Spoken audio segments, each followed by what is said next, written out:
Hi there, students. Crestfallen. And I guess as an adverb, crestfallenly.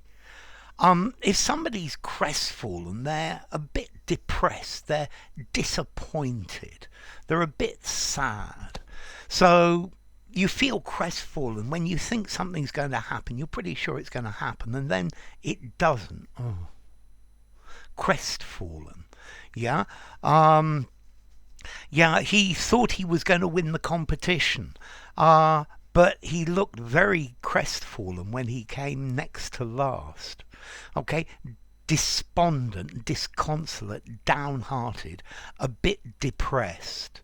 Okay, so when somebody's crestfallen, they're disappointed, they're sad because they failed unexpectedly. They didn't expect to fail.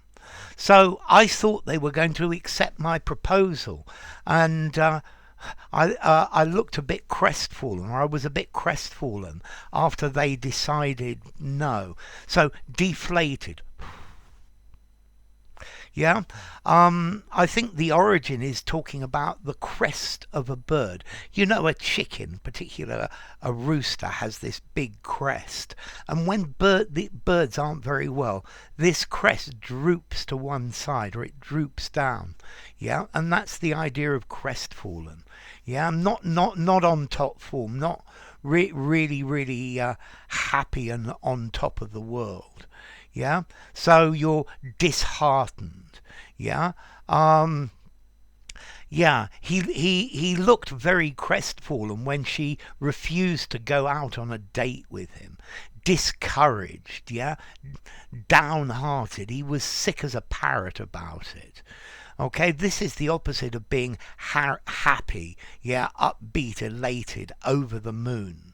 Yeah, so yeah, she was crestfallen at her behavior. He invested a lot of money in the scheme because he thought he was going to make a huge amount, but he was very crestfallen when it turned out that it was not a good investment, and he lost half his money. Okay, so yeah, this is when you're humbled, when you're forced to eat humble pie. Okay, so yes, the supporters of my team were all very crestfallen when we didn't manage to qualify for the final. Okay, so crestfallen. Yeah, he looked at me crestfallenly, dejectedly. Yeah, and it comes from this crest. Let's see, formality, crestfallen. I think I'd probably give it 5 in formality. I think you could use it just about anywhere. And then as to the origin, the crest. Yeah, I think in mammals the crest can also be referred to as the head, and when your head's hanging down, you're crestfallen. You're not very happy about things. Okay, so yeah, we all thought he was going to pass his exam, but we were all a bit crestfallen when we discovered that he'd failed. So enough. If you enjoyed the video, give it a rating, subscribe to my channel, and I'll see you soon. Bye for now. Crestfallen.